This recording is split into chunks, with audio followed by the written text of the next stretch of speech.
Greetings, welcome back to my channel. I am working today here at the Jazz Record Center, and often when things are slow here, like most of you, I peruse the internet and look at my different YouTube channels, the different places I have subscriptions, and there's some really great channels out there spreading a lot of great knowledge when it comes to vinyl and jazz vinyl. But sometimes I buck up or bust up against channels where I don't always agree with everything they say.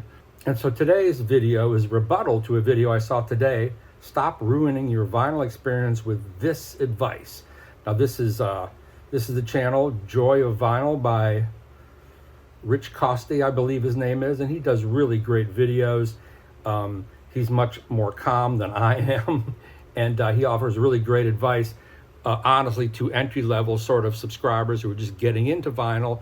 And you know, it's great to make videos to entry-level folks because there are so many of them, and people, you know, have so many questions about vinyl and vinyl playback and system playback and what do I need and is this necessary or is that necessary.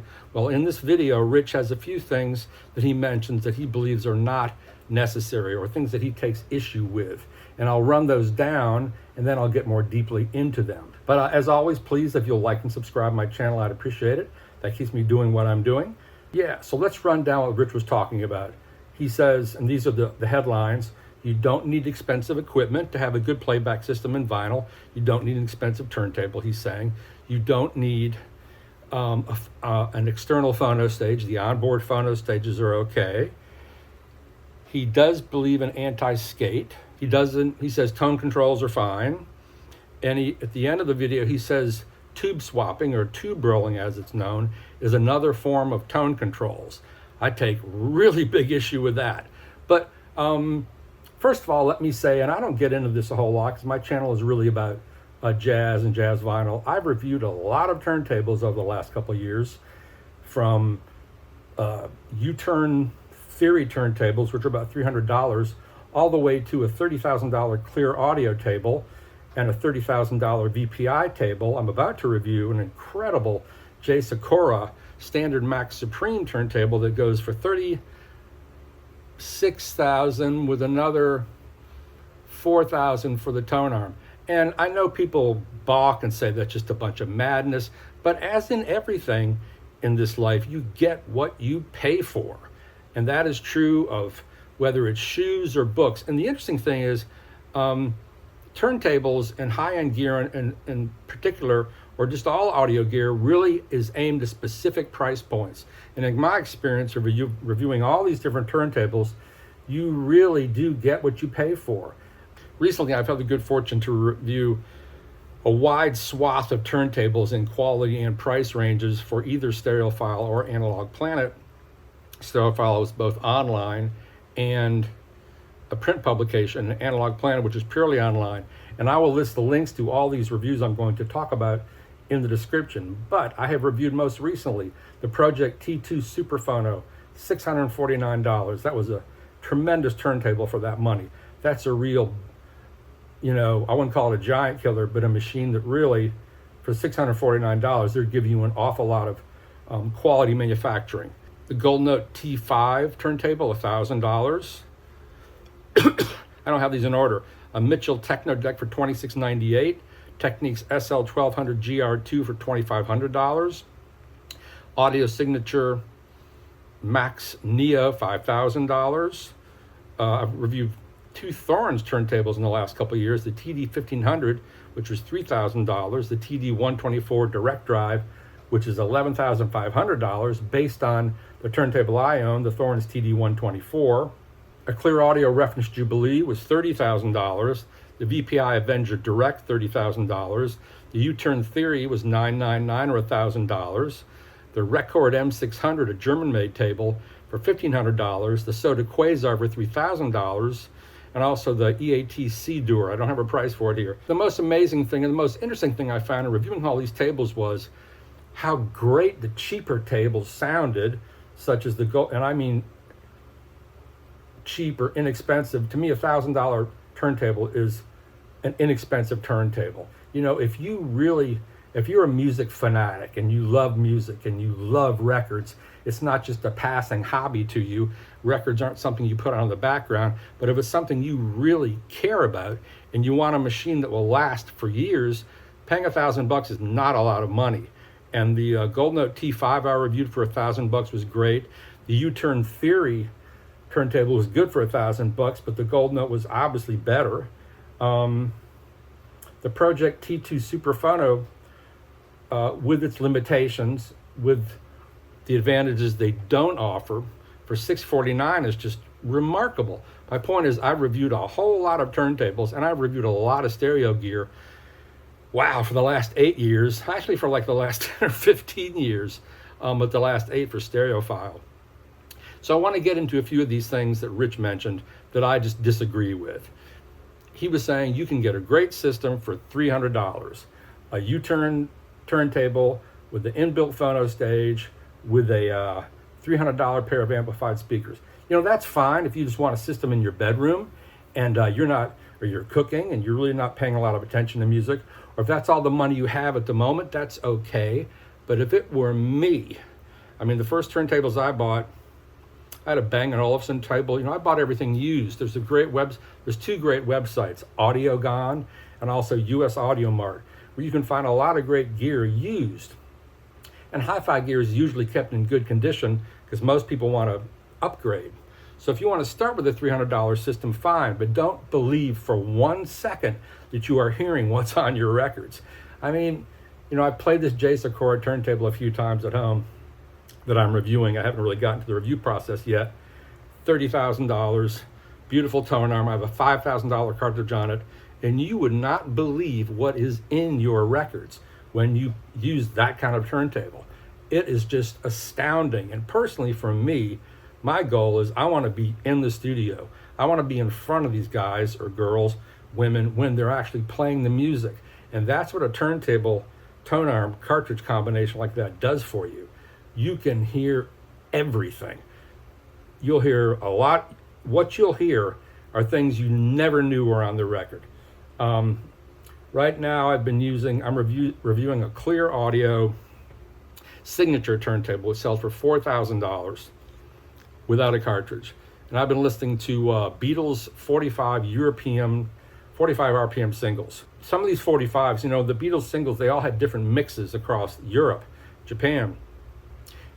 And this is a wonderful turntable for $4,000.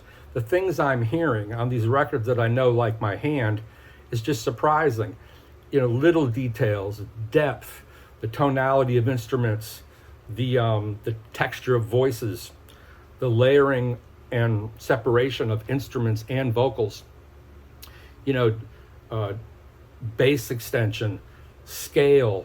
The more you pay for a well-made turntable, the more of that you hear. If you can spend $300 on a hi-fi system, you can probably spend $600 on a hi-fi system. And you can start with a U-turn Orbit, or I would say a Gold Note T5, which is $1,000, and then, you know, ally that to less expensive gear, and you're on the road to a really fantastic sounding system. You know, you can upgrade one piece at a time. So anyway, I don't agree with that. Just inexpensive gear is fine. That's like that guy Andrew Robinson who says if you buy a sound bar, you're an audiophile. I'm not saying you have to spend thousands of dollars. It's your intent. It's your long-term intent on what you really want to have in your system and what you really want to hear from your vinyl. You know, it gets in the same way. It's the same attitude about cleaning vinyl. I have a vacuum machine. I have an ultrasonic machine, and you can really hear all these differences. People say some things are snake oil, like cables are snake oil. No, they're not. I have AudioGuest cables. I have Auditorium 23 cables. And cables are much more malleable in what they actually do. And cables really is about system synergy and getting one component to work well with another component. You know, you can't just go to Stereophile, recommend components, or Absolute Sound, or listen to Steve Guttenberg, who's a friend of mine, and just assume all this gear will fit together. You have to have system synergy. It's like a good meal, you know. You have your protein, you have your carbs, you have your vegetables. It all has to complement each other, and cables help to do that. Onboard phono stages. See, people say onboard phono stages are just fine. You know, a little tiny box in the back of the turntable. Now, even well-made well-known turntable brands are offering onboard phono stages, which make the price of a cheaper turntable, or deck as some call it, much, much cheaper. But frankly, I've never heard an onboard phono stage I thought was worth a damn. Not even just, that's the last thing the designer is thinking about. If his boss said, okay, we're going to design this table and you got to put a phono stage in there for the same price. And that's usually what it sounds like. You know, you can get a shit Manny phono stage for $100, I think it is. They'll probably outperform any onboard phono stage. And there are other outboard phono stages. I think Project probably makes one. Rega probably makes one. I know, I think VPI makes one for $400. When you get to the $800 range of phono stages, there are so many to choose from. But a basic shit Manny phono stage will outperform, you know, a phono stage that comes on a U-turn orbit or one of these less expensive tables. You know, the signal that comes out of a cartridge, out of a stylus, is so infinitesimally small, it has to be boosted. And the better your phono stage, I have 2 phono stages. I have 4 actually, well 2. I have the Tavish Audio Design, which is an all-tube unit with an external box. It's about $1,500, and it's really great. And it has a number of settings for moving magnet or moving coil cartridges. Then I have on loan a Manley Chinook phono stage. This thing is incredible. There's easily 20 or 30 settings for moving magnet and moving coil cartridges. Settings as in the recommended load, and they're very easy to set. And loading, you can really hear the difference. You always start with the manufacturer's recommended load, 80 ohm up to whatever, 40K, and then you play with it. And you'd be amazed a good phono stage can really make such a difference to the sound you're hearing. And again, there are inexpensive phono stages, as I was saying. You know, even after you have to put out a little more money in the beginning to get an outboard phono stage, in the long run, you're going to hear more from your records. Everything I say here is about hearing more from your records, more of everything you love from your favorite artist, be it Taylor Swift or Rashawn Roland Kirk or Sun Ra or Julie Andrews or whoever. I want to get as close to possible. Music is very, very important to me. It's not a passing thing. It's a huge part of my life. Rich also talks about anti-skate. Do you need it? And I love he does these little videos, which is beyond my skill set, but he explains anti-skate, which is really well. You know, the tone arm has a natural gravitational pull to the center. The anti-skate, you dial it in according to the vertical tracking force, VTF of your cartridge, and that's so the tone arm has perfect balance. It's not going to be pulled this way or that way too much. If you don't have it dialed in correctly, you can have stylus wear. But it's also kind of an open discussion. Harry Welsfeld of VPI doesn't believe in anti-skate. He thinks if every other parameter is set up correctly, you're good to go. And those other parameters are VTA, vertical tracking angle, azimuth, the angle of the bottom of your cartridge to the record. You want it to be absolutely flat, absolutely parallel. VTA also, ideally, the tone arm is parallel to the platter level, but that's not always a given. You have to play with VTA a lot, depending on the rest of your gear sometimes. Lift it higher up, you get more treble. Lower, you get more bass. So we spoke about VTA, azimuth, vertical tracking force. To me, it's really important, and this is something I find with cheaper tables, that they have leveling feet, but they don't level, they're static, which means I have to then use a shim or other things to make the table perfectly level. Your turntable has to be perfectly level or nothing else really matters. If it's not level, you're adding all this G-force, I guess, to the tone arm to try to track correctly, and it can't if it's not level, and you're going to damage your records.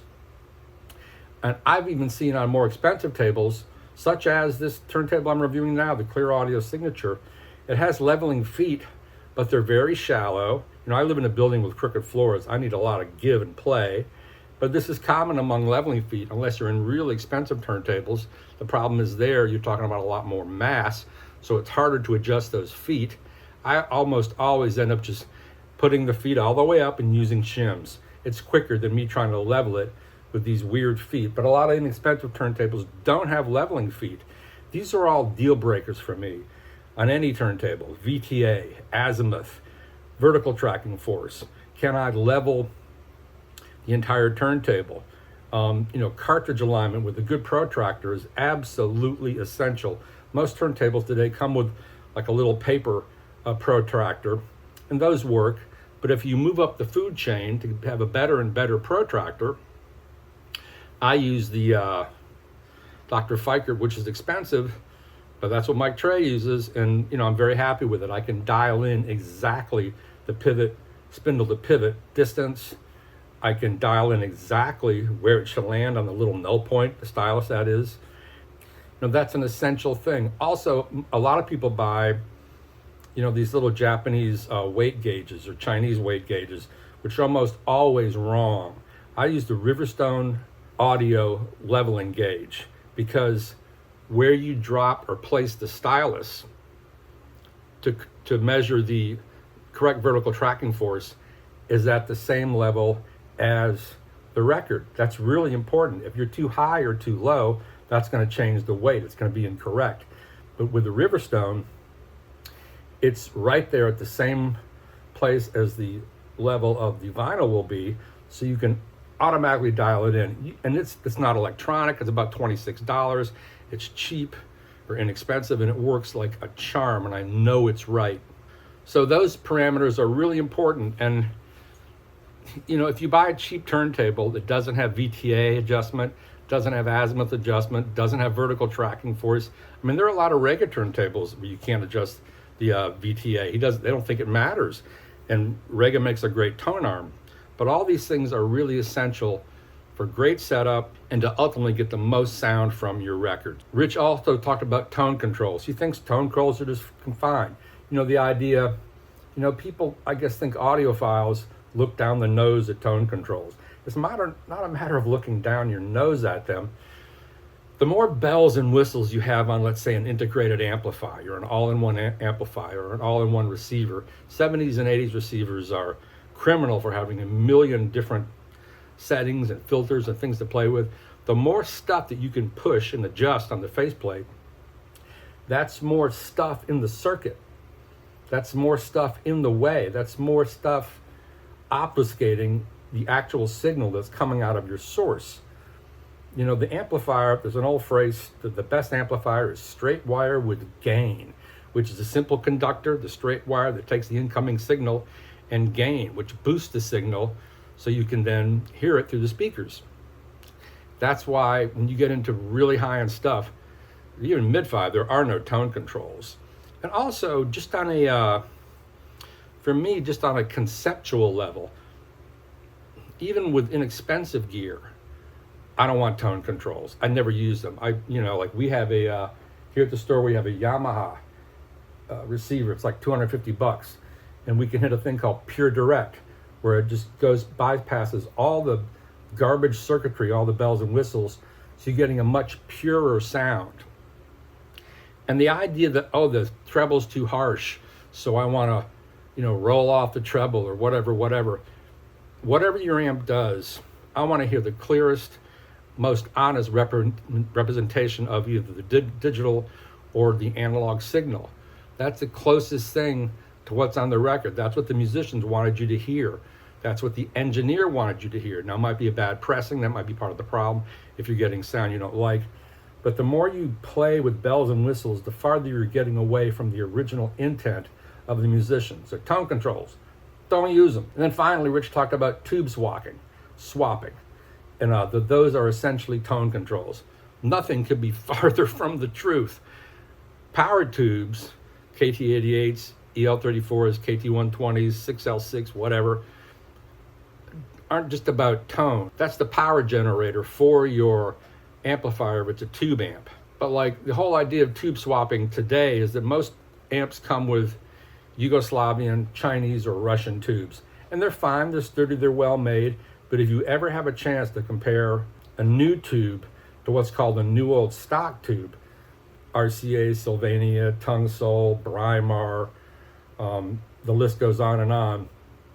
When tubes were used all across the world, and that was all there was for power, any new old stock tube, in my experience, even rebranded ones that may be an RCA tube rebranded Dumont, will outperform a brand new tube. And in outperform, I mean, it doesn't just change the tone, it changes the entire nature of the production to an incredibly drastic degree.